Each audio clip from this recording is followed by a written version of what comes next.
కొన్నిసార్లు వీరు స్త్రీలుగా చీరాగాజులను ధరించి పురుషుడైన నారీ భావం పొందును అద్వైతం.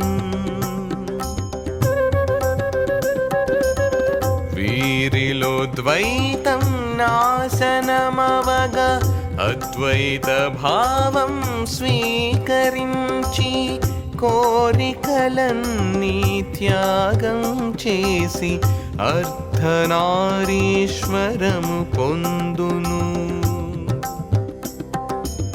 రేయి పగలు పిశాచుల్లా నిర్జనమున తిరుగుతూ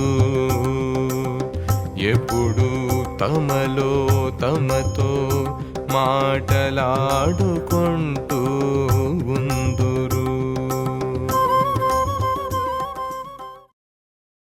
వీళ్లకు కొన్నిసార్లు స్త్రీలవనే చీర గాజులు ధరించి నారీభావాన్ని పురుష శరీరంలోనే పొందుతూ అద్వైత అనుభవాన్ని పొందుతారు.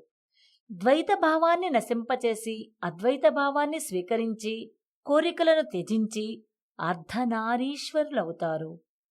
రేయింబవళ్ళు పిశాచాల్లా సంచరిస్తూ నిర్జన ప్రదేశాల్లో తిరుగుతూ తమలో తాము మాట్లాడుకుంటూ ఉంటారు.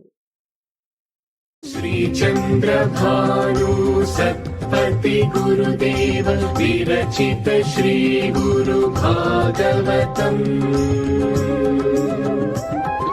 స్వరలయ వికసిత సుమదన శోభిత శ్రీ గురు చరణ సమర్పితం.